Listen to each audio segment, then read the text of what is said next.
Hey everyone, this is Kara with the Barn Church and Ministries here in Berrien Springs, Michigan, just bringing you this week's episode of Reload. Let's dive right into today's topic, which is figuring out when is it time to call it quits and when is it time to keep going. There's a song my husband and I listened to over and over and over and over and over again recently that really spoke to our hearts because we could hear the Lord's voice. And it goes like this. I'm sure you've heard it. It's Gambler by Kenny Rogers. You've got to know when to hold them, know when to fold them. Know when to walk away and know when to run. You never count your money when you're sitting at the table. There'll be time enough for counting when the dealing's done. What does all that mean? First, you need to know when to keep going with what you feel God has led you to and when to lay it down.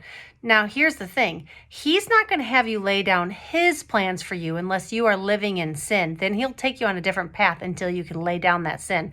But he will have you lay down pieces of your life, your schedule, your plans, your goals, your relationships that are keeping you from his purposes. So you got to know when to hold them, his plans for you.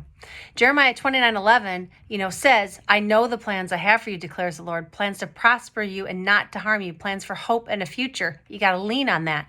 Galatians 6:9 says, let us not become weary of doing good, for at the proper time we will reap a harvest if we don't give up. So don't give up. If you're going through something that is hard, keep going. He has good plans for you. Laying down is hard, but it is so worth it. Know when to fold them. Those are your plans for you. Proverbs 19:11 says, you can make many plans, but the Lord's purpose will prevail. Stop mixing your plans with his. Let me say that again. Stop mixing your plans with God's plans.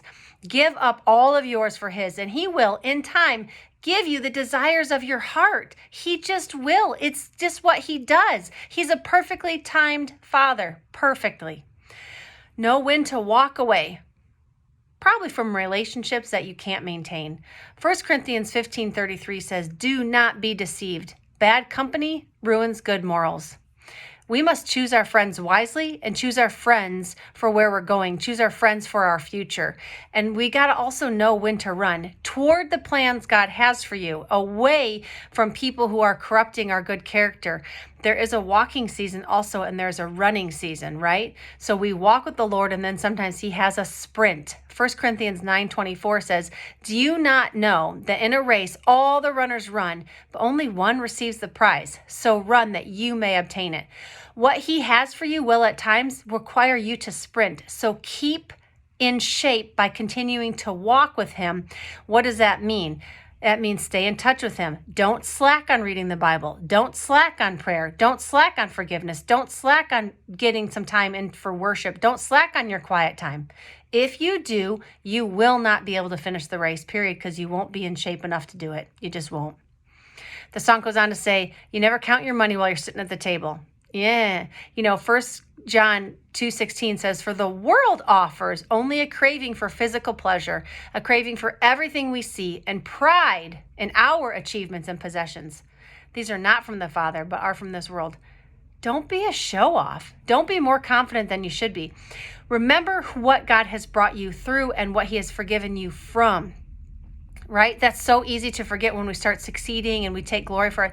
Don't take glory for yourself. Don't think too highly of yourself. There'll be time enough for counting when the dealing's done. Proverbs 29:23 says, pride ends in humiliation. Who wants to be humiliated? Nobody. So it goes on to say, while humility brings honor. So Proverbs 29:23, pride ends in humiliation while humility brings honor. Pride can sneak up really fast, and we can begin to take credit for things that the Lord did.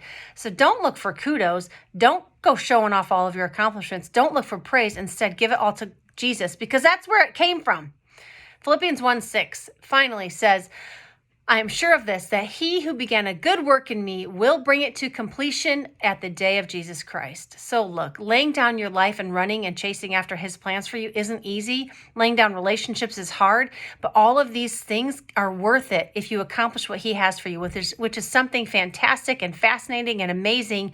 And it will all make sense in the end if you just keep paying attention to what he says, listen to the Spirit, and know that the God that we serve is good to gamble on.